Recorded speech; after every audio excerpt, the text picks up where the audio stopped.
thank you for joining us. Should we turn this one on too, or? And I don't have to shout. Over.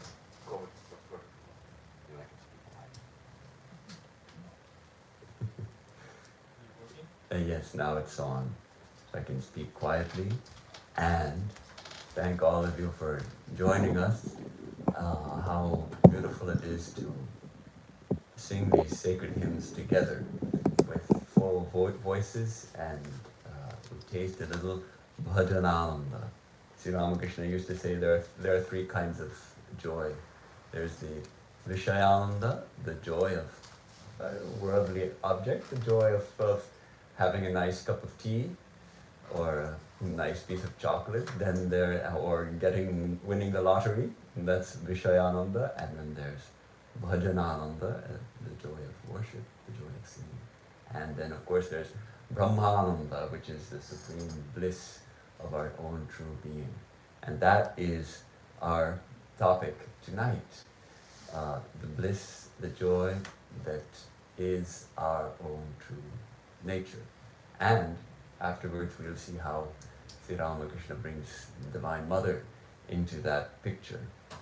So this is the remarkable assertion of the ancient sages of India, the seers of the Upanishads, who declared that yes, the absolute reality, its very nature is bliss, its very nature is joy. How amazing. There's a beautiful conversation recorded in the Taittiriya Upanishad between Bhrigu and his father, Varuna. And Bhrigu approaches his father. As so many of the Upanishads, they unfold in these conversations, no? And we still are reading the conversations between the sages and the disciples to learn. And just as the Gospel of Sri Ramakrishna is also really conversations between the master and the disciple, and we were just talking about talks with the Ramana Maharshi, also in discussion, in discourse, the truth unfolds. So this is the tradition all along, passing the teaching down from guru to disciple. And Bhrigu approached his father, also his guru, and asked him, teach me what is Brahman? Adhihi Bhagavo Brahma, he asks his father. And his father says, you have to seek it yourself. I can't tell you. You have to find it out yourself. But he gives him a hint. That from which all these beings are born, that by which when born they live, and that which at the end they return to. Seek to know that. That is Brahman. So Bhrigu performed meditation. Tapas, says the Upanishad, an intense concentration of his mind on the reality, seeking to know what is Brahman. And first thing he came up with was this universe, this material universe, food and all material. But after all, we all have to eat to live, and so he first came up with food. But then he thought, that doesn't really seem like the right answer, probably. So he went back to his father and he said, Father, please teach me, what is Brahman? And father said, seek to know Brahman through tapas, through this intense concentration. You have to experience it yourself. I can't tell you. You have to find it out. So again, Bhrigu goes and he meditates and he seeks intensely. And then he discovers that Brahman must be manas, must be mind. But still he's not satisfied. He goes, actually turns out, paradoxically, doesn't make us happier. It makes us restless. We taste a little peace now and again we feel restless. Now, this is important.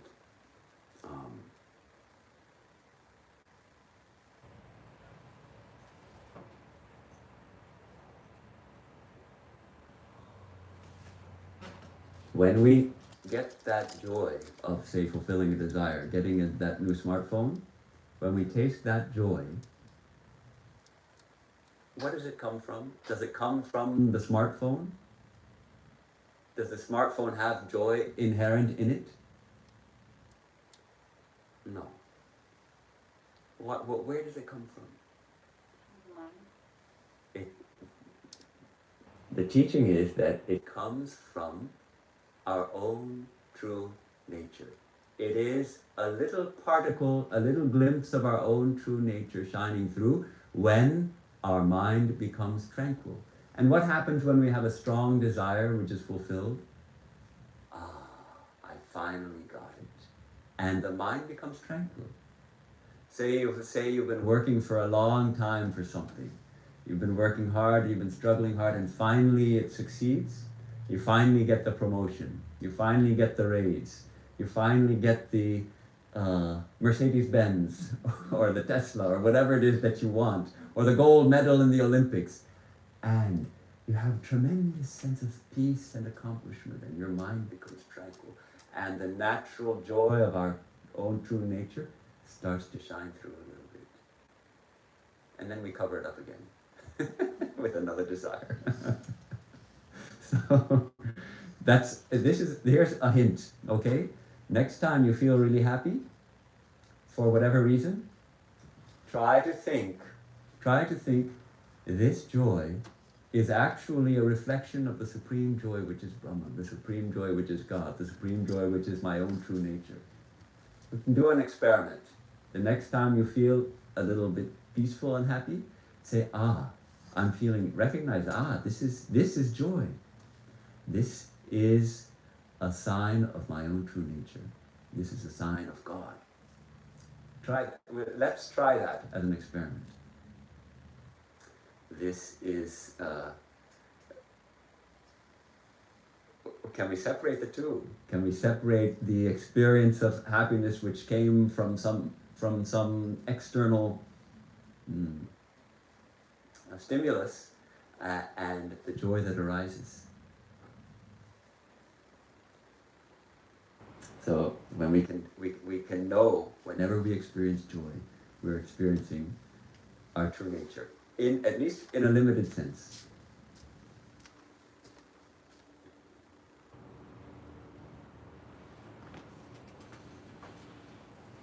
So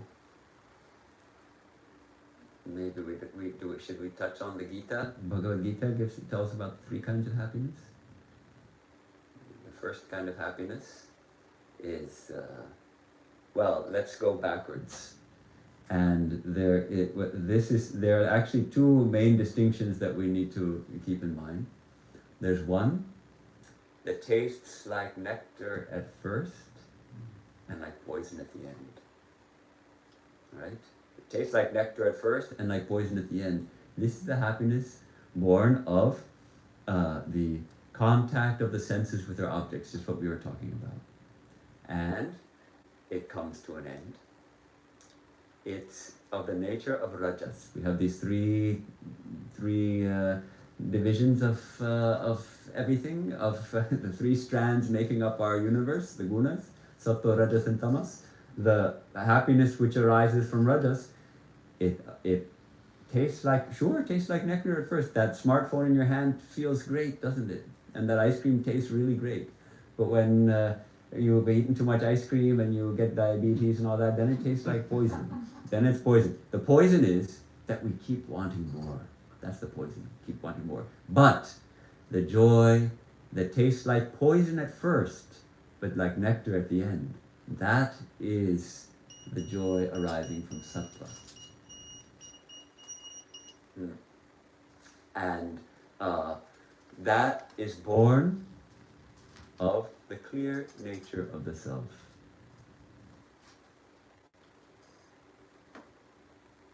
Atma Buddhi Prasadajam. It's born of Atma Buddhi. When we become aware of Atma, that we attain tremendous peace, and that happiness, that true happiness, arises then. And why does it taste like poison at first? Well, we've been talking about overcoming desires, restraining our mind, practicing concentration. Those of us who try to meditate sometimes know that at the beginning, meditation is very, very difficult. The mind seems to suddenly become more restless than ever. And we realize that we can't actually meditate, and it's just a struggle. So it tastes like poison. and we just want to give up and go and watch a movie or go eat some ice cream. But if we're going to stick with it, okay, it tastes bitter, it tastes like poison, we don't like it, but we keep at it, and we keep at it, and we keep at it. And gradually, we begin to attain some mastery over our mind. And then it's no longer the mind which is in control, we are in control. And we become masters of our mind, and then we start to taste some joy. And as the mind becomes stilled and purified, then this beautiful idea, Atma Buddhi Prasada Jani. From Atma Buddhi Prasada comes this happiness, which in the beginning it tastes like Visham, and at the end it tastes like Amritam. So that's really, here Sri Krishna is talking about the same idea, this same joy, which is always here. Atma Buddhi. It's our own Atma. The Atma, our own true self, is of the very nature of bliss. And we only turn to see that, turn to dwell there. So I think one of the difficulties that we face, and I think particularly today in our world as we see it, our society as we see it, there's a tremendous confusion between pleasure and joy. Between pleasure and joy. This world and especially we can say all the advertising, what does advertising tell us? Go ahead, enjoy. Enjoy, you'll be happy, enjoy. Buy that car, you'll be happy. Go into debt if you have to, be happy. Get this credit card, it'll make you happy because you can spend more. Be happy, enjoy and be happy. Everything is telling us, especially advertising and television, movie, all those things. And that's all pleasure. That's that second kind of happiness. And we confuse the two. We think that's the happiness. It tastes like nectar right now, but when the credit card bill comes, then it tastes like poison, right? So that's the confusion. So let's clear that in our mind, okay? Pleasure does not equal joy. Pleasure does not equal joy. Pleasure is pleasure. It's not real joy. It doesn't last. It turns into poison. It's only, let me put it as Swami Vivekananda puts it this way in very strong terms. Enjoyment is the million-headed serpent that we must tread underfoot. The idea that the gratification of the senses constitutes enjoyment is purely materialistic. There is not one spark of real enjoyment there. All the joy you find in it is a mere reflection of the true bliss. So here he agrees, yes, all right, you get a little taste of some ephemeral fleeting joy. That is a reflection of the true bliss, but it comes and goes. So, now what about that ice cream? We can remember Swami Vivekananda, and you know Swami Vivekananda, he loved ice cream. I think Ashish also loves ice cream. So let me read this. It's a wonderful description of Swami Vivekananda at Ridgely Manor in New York in 1899. He spent 6 weeks there, and or was it 9 weeks? I guess it was 9 weeks. And the summer, that blessed summer where he spent those 9 weeks there, and those blessed people who stayed there with him. So every night they would have dinner in the parlor, in the dining room, sitting around the table. And after dinner, Swamiji would get up to go have a smoke. But naturally, everybody loved to sit in his company. And so to keep him at the table, Mrs. Leggett would say that she believed there was to be ice cream. And this would turn him back instantly. And he would sink into his place with a smile of expectancy and pure delight, seldom seen on the face of anybody over 16. He just loved it, and he had all he wanted to. So how is that? On the one hand, Swamiji is saying enjoyment is the million-headed serpent, there's no true joy there. And then here he's eating ice cream. How do you explain that? How do you explain that? His soul is sparamoksha. His soul is very elevated. Yeah, but still he likes to eat ice cream. That's enjoyment, isn't it? I think, well, one thing is that one reason we love Swami Vivekananda so much is because he combines both these. He, on the one hand, he's divine. He's a divine teacher. He's a fully illumined and powerful guru. And on the other hand, he's human. He's very human. We can approach him. I like ice cream. Swamiji also likes ice cream. But what I believe is that he is, the enjoyment that he gets from eating ice cream simply reminds him of his own true nature. He can rest in his own true nature, and in a sense that increases it. The poem, William Blake's poem, it comes to mind here, this beautiful poem. He who binds to himself a joy does the winged life destroy. But he who kisses the joy as it flies lives in eternity's sunrise. Some of these poets were mystics, you know. Blake was a mystic also. He understood. He who this is, in a sense, what we're talking about here is this very idea. This is worth memorizing. He who binds to himself a joy. I have a happiness, I want to keep it, I want to hold it. The ice cream, I want to fill my freezer full of chocolate ice cream. The winged life gets destroyed. The winged life, the life of freedom, the life of true joy, is killed that way.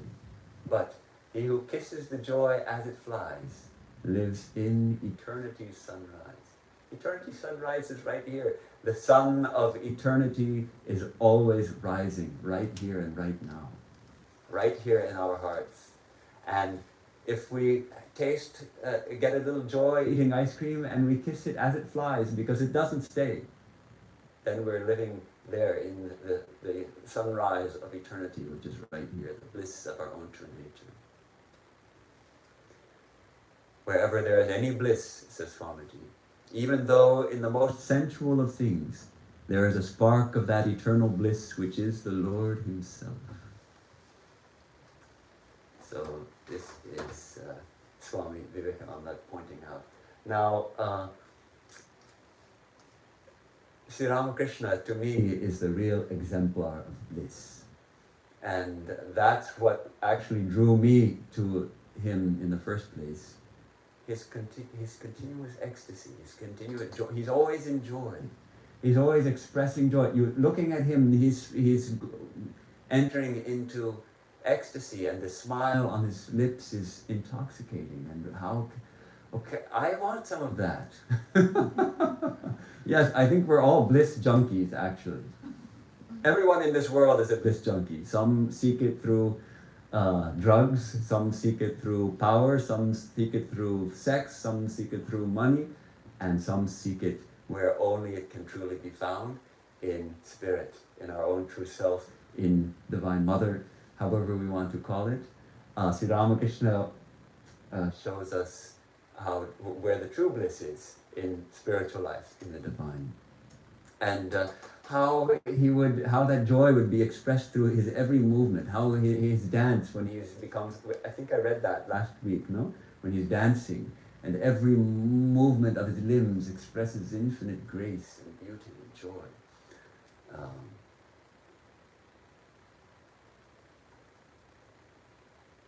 And his primary approach in spiritual life, as we know, is to Divine Mother. And how would he call Divine Mother? Anandamayi. He would call her the Blissful Mother. Anandamayi. That was, he has many names for Ma, of course, but Anandamayi is one of the names he often used. And I think it's important to remember that Sri Ramakrishna, though he recognized the traditional Vedantic approach to reality and to spiritual life, which is an approach of negation, that this world is not real, it's not ultimately real, it's only a dream, it's a figment of our imagination, it's not real, it's not real, it's not real, only Brahman is real. That he recognized, he said, yes, the jnanis do that, but his approach and what was well, he used this example. Suppose you're climbing the stairs to reach the roof, and each step that you take, you're giving up one of the steps.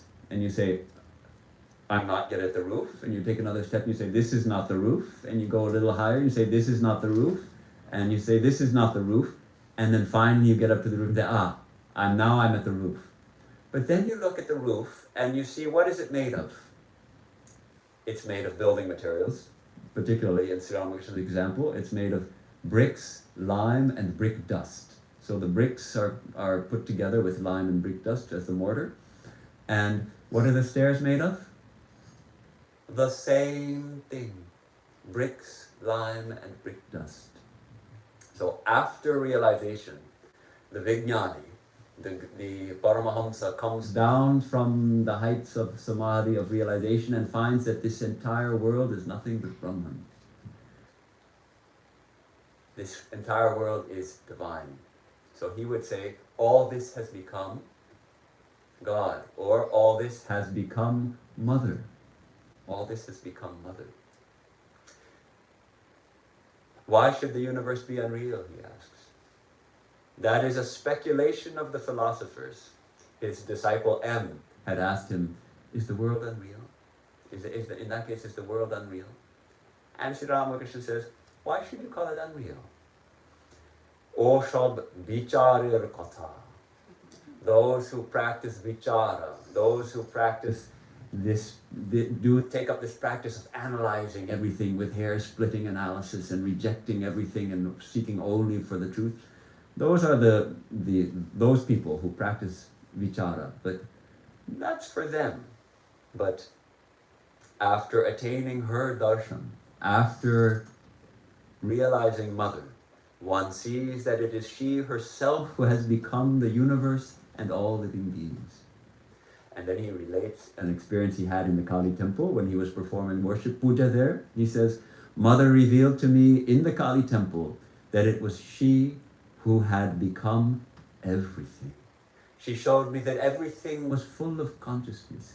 Chinmaya, Chinmayi. She is Chinmayi. And everything has become Chinmaya. The image was consciousness, the image that he's worshipping, the image of the Mother, that we think of that will be the one filled with consciousness. But not only the image, also the altar was consciousness, the water vessels were consciousness, the door sill was consciousness, the marble floor was consciousness, all was consciousness. I found everything inside the room soaked, as it were, in bliss, in Satchit Ananda. I saw a wicked man. He saw a wicked man standing in front of the Kali temple. Says, in him also I saw the power of the Divine Mother vibrating. So Sri Ramakrishna always affirmed that what is called Brahman is also called Shakti. He didn't make any distinction. He didn't say that it's not the dualism of Purusha and Prakriti. It's the Advaita of Sri Ramakrishna, really, that Brahman and Shakti are not two. And Shakti is, Adya Shakti is Kali, is Divine Mother. When inactive, we call it Brahman. When active, when engaged in manifesting this world, in preserving this universe, and again in dissolving it, then we call it Shakti. We call it Kali. And both are embodiments of bliss. Beautiful language. He says, Anandamoy ar Anandamoyi. Anandamoy in Bengali, or Anandamaya and Anandamoyi.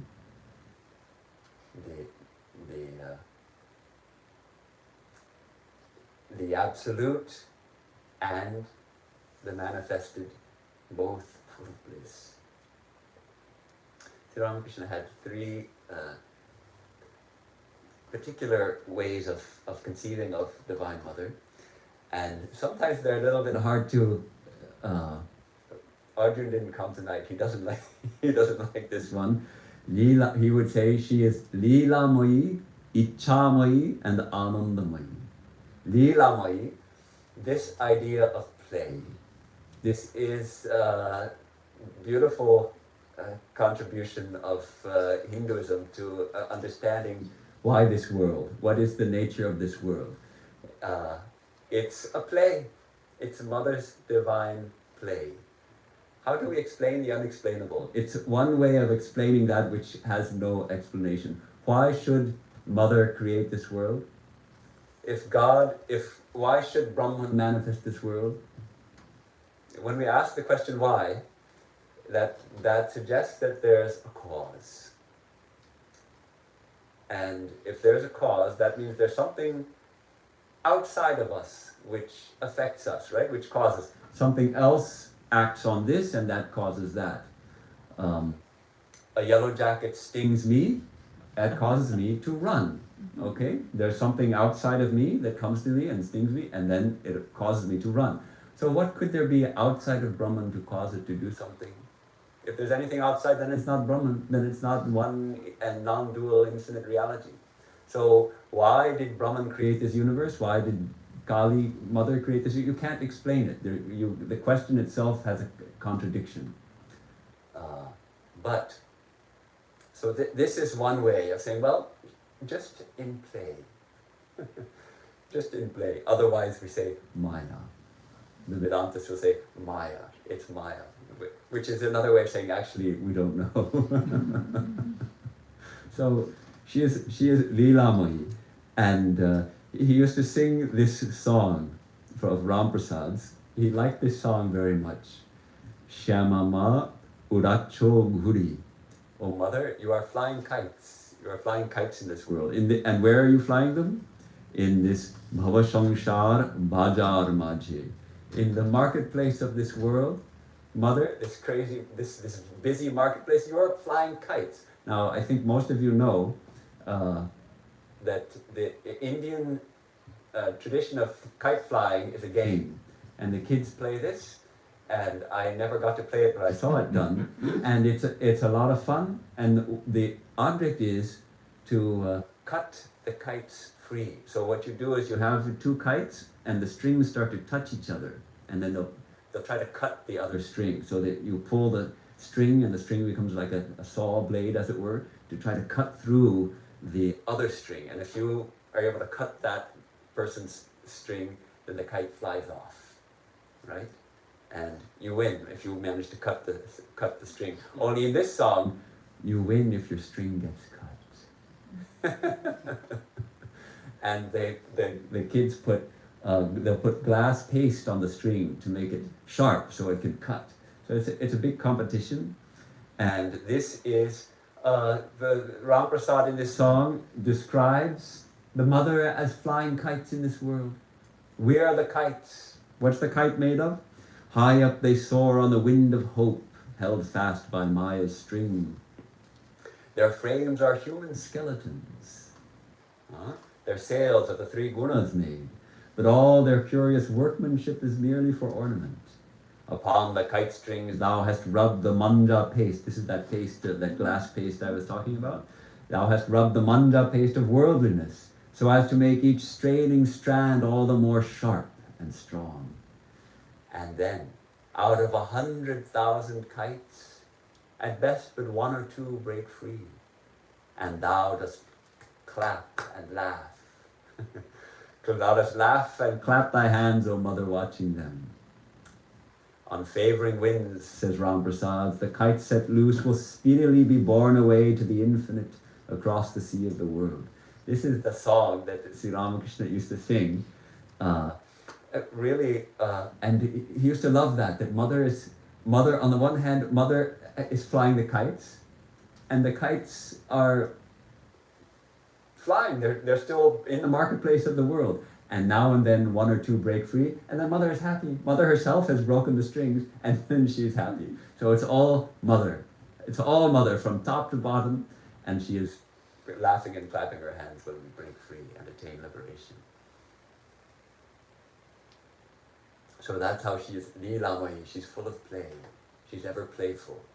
And we can see that if we can take this attitude in life, it becomes a little sweeter. Why not? All right. The Ichamahi. She is self-willed. Her will will always be carried out. Everything is unfoldment of her will. Sri Ramakrishna used to say, not even a leaf moves without the will of God. How is it so? We feel like we have our own will. We have to, if I don't get up in the morning, if I'm lazy and I decide not to get up, then I won't get up. Can I blame God for that? Well, no.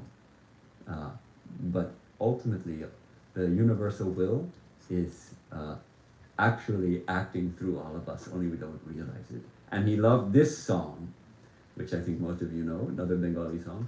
Shakoli tomari ichha, ichha moi tara tumi, tomar karma tumi karo ma loke bale koriham. Shakoli tomari ichha. Everything, Mother, everything is done after thine own sweet will. You will do your own work, Mother. You do your work. Only people say, loke bole koriami. People say, I'm doing it. We think we're doing. Actually, it's all Mother. From that standpoint, from that high standpoint, it's all Mother. Mother's doing everything, including all our, what we do. And then this last line he also used to quote a lot. Ami jontro tumi jontri. I am the machine, and you are the operator. Ami ghor tumi ghoroni. I am the house, you are the indweller in the house. Ami rot tumi roti. I am the chariot, you are the charioteer. I move as you make it move. So he could genuinely say that, and that state of realization, but we also are striving for that. So he's talking about this with Nanda Bose. Nanda Bose was a devotee, and he had in his house many paintings, including some paintings of Divine Mother. And Sri Ramakrishna got inspired, and he started singing this song. And Nanda is asking, well, why does Mother only let one or two kites go free? And Sri Ramakrishna says, her sweet will. And Nanda says, well, it may be her sweet will, but it's death to us. We're dying here. You're talking about mother's sweet will. Our life is hard. This is death. What do you mean? And what does Sri Ramakrishna say? But where are you all? Where are you? It is the Divine Mother who has become all this. It is she who has become everything. Who are you? You are dying? It's all Mother. It is only as long as you do not know her that you say, I. So this is his teaching. When we say, how is Mother's will, it's we're dying. And of course, she is Anandamaya. She's full of bliss. As we approach her, we can taste that bliss. There's a number of songs that he used to sing about the bliss, Mother Kali. Sodanandamayi Kali Mahakali Ramana Mohini Sodanandamayi Kali. And then one of my favorites, which is also a beautiful recording by Panalal, is Mago Anandamayi Nirananda Koruna. Oh Mother, all blissful Mother, don't make me Nirananda. Don't deprive thy worthless child of bliss. It's a very heartrending and touching song. I wanted to read a little bit from a very interesting text by Sister Nivedita. I think I shared some of it with you before. And this is, Sister Nivedita, of course, is the disciple of Swami Vivekananda, Irish, who went to India and dedicated the rest of her life to Swami Vivekananda's work in India. And she wrote a really profound book called Kali the Mother, based on Swami Vivekananda's teachings. And the final chapter of this book is a children's story. It's written for baby Leggett at Bali, Calcutta, Christmas 1898. So she wrote it in Calcutta for baby Leggett, which is Francis Leggett's daughter, Frank Leggett's daughter, Frances, I believe, who at this time was a baby. And let me just read this and see how it applies here in our talk of the Blissful Mother. Baby darling, what is the very first thing you remember? Is it not lying on Mother's lap? and looking up into her eyes and laughing? Did you ever play hide and seek with mother? Mother's eyes shut, and baby was not. She opened them, and there was baby. Then baby's eyes shut, and where was mother? But they opened again, and oh. She's describing the game of peekaboo. Have you ever played peekaboo with a baby? We've all played it as babies, but probably most of us don't remember that. But it's because babies don't yet have object permanence, as they call it. When they don't see something, it doesn't exist. And then when they see it again, it manifests again. Suddenly it comes. And for babies, this is incredibly amusing. And I've heard that you can, there, some of them, sometimes they'd be ready to play for hours. Peekaboo, peekaboo, peekaboo, peekaboo, peekaboo. Hours you can amuse and entertain a young child, an infant, with peekaboo. So she's describing this. When mother's eyes were shut, where was she? There all the time, but you could not see her eyes. Yet she was there. Baby, some people think God is just like that. A great, great mother. So great that all this big world is her baby. God is playing with her world. And she shuts her eyes. Then, all our lives long, baby darling, we try to catch the great mother peeping. And if any of us can do that, if any of us can look into the eyes of God just once, just for a minute, do you know what happens? That person at once knows all secrets, and he becomes strong and wise and loving, and he never, never forgets that moment. And when you win like that, when you catch mother looking, something else happens. Something lovely. All her other children come and play with you. The little birds come, and the wee lambs love you, and the wild rabbits touch your feet. And the poor children in the streets, who are cold and hungry perhaps, poor children that the great mother loves most of all, because they seem to have no father or mother, and perhaps no home. Poor children trust you, and make a place for you with them. We are all sitting on the mother's lap, but these sit closest of all to her breast. And what do we call the mother with her eyes shut? We call her Kali. So this is the first part of the story of Kali. And how beautiful the idea that mother is always peeping at us, but we have to be watching if we're going to catch her peeping. Can we catch mother peeping at us?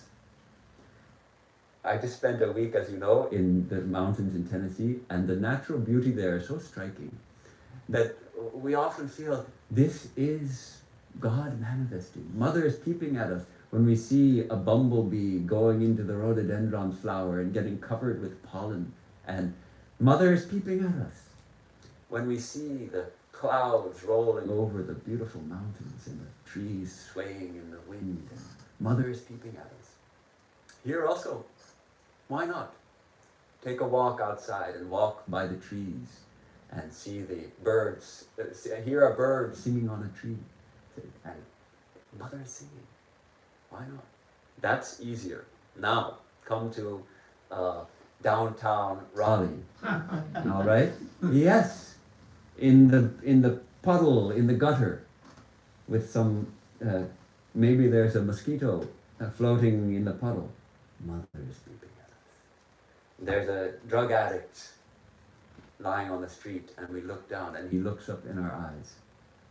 Mother is peeping at us. Can we see mother peeping there? Can we see? When we can see mother peeping in all these places, then we can taste the Ananda Mahima. We can taste the bliss of mother.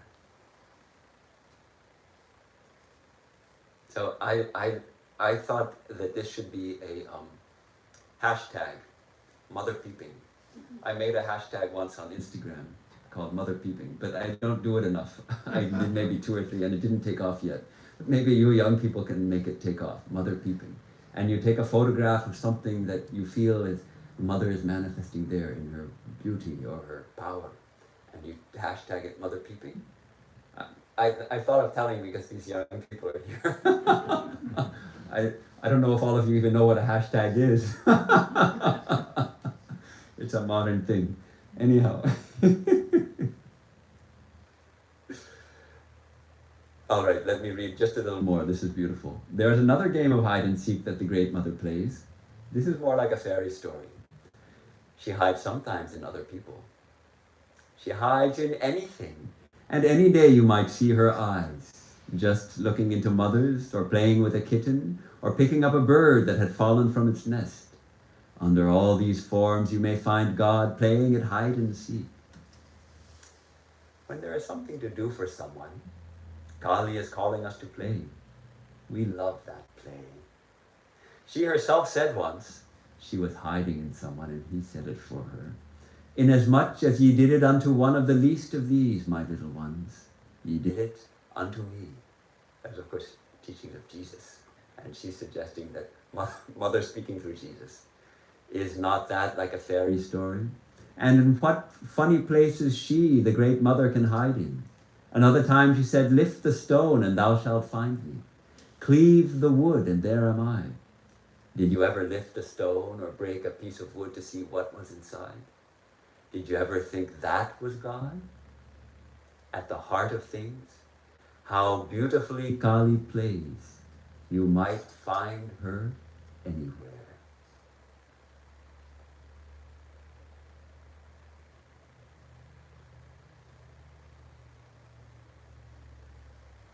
So this expresses in a way better than I could express what actually I wanted to talk about the Blissful Mother, is that our true nature is bliss, and we ourselves obscure it through our restless minds and our hankerings, and that bliss is none other than Mother, the all blissful Mother, and she is always peeping at us. Can we catch her peeping? And when someone asks us to do something, it's Mother asking us to play. And if we can play knowing that we're playing with the Blissful Mother, then life becomes transformed into a truly blissful life. So that's my, more or less my topic today. Let me conclude by reading a little more from this text. Does Mother love baby when she is hiding from her? Why, of course. Well, else why should she hide? Even when her eyes are shut, is Mother loving baby? Why, yes. See how she is laughing all the time. And so with Kali. We need never be frightened, though her eyes are long shut. She is laughing all the time. In her own good time, God will stop playing, and we shall look into her eyes and get away and away behind the world, straight to the other end of nowhere all at once. So let us always run to play when we are called. Remember, little one, if any need anything, you can give.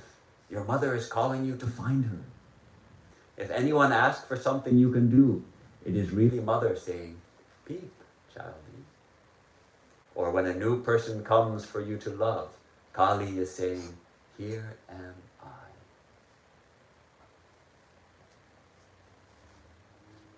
Swami Vivekananda in England told his brother, you see, at night I go to my room and lie down. I keep quiet for a while, and then within me so much ananda arises that I cannot stay lying down. I see the Blissful Mother. Men, animals, the sky and earth, all are saturated with bliss. I cannot lie down any longer. So I get up and dance in the middle of the room. That bliss can no longer be confined within my heart. The whole world becomes filled with it. And then as Swamiji said this, he began to dance like a child. And then he said with affection to those who were present, be happy, don't be depressed. The Mother is everywhere. All will be filled with bliss. Om Asato Ma Sadgamaya Tamasoma Jyotirgamaya Mrityormamritam Gamaya. Om Shanti Shanti Shanti. From the unreal, lead us to the real. From darkness, lead us unto light. From death, lead us to immortality. From depression, lead us to bliss. Om peace, peace.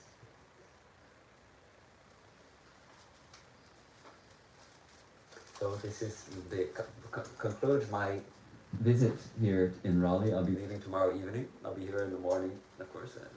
In the my flight's at 7:10, and so probably I won't see you for a little while. But I really enjoyed my visit here with all of you, and I really appreciate your sincerity and your genuine interest in leading a spiritual life, and in doing it and in attaining a deeper peace and joy. And then naturally when we attain that, we become examples for others too, in our workplaces, in our families. People should look at us and say, there's something different about that lady. She has something. What is it that she has? She has the Divine Mother enshrined in her heart. But there's what about my colleague who doesn't shout and get angry like everybody else does? What about him? Because he's been practicing sadhana. He's got something. And gradually, you see, it spreads out in ripples. So I really appreciate that about all of you, and I pray that we may all continue to go forward and grow deeper in deeper spirituality. And until we meet again, it's lovely always to share time with all of you. Thank you. And there's some prasad, fruits, and maybe a little bit of something to eat after that also.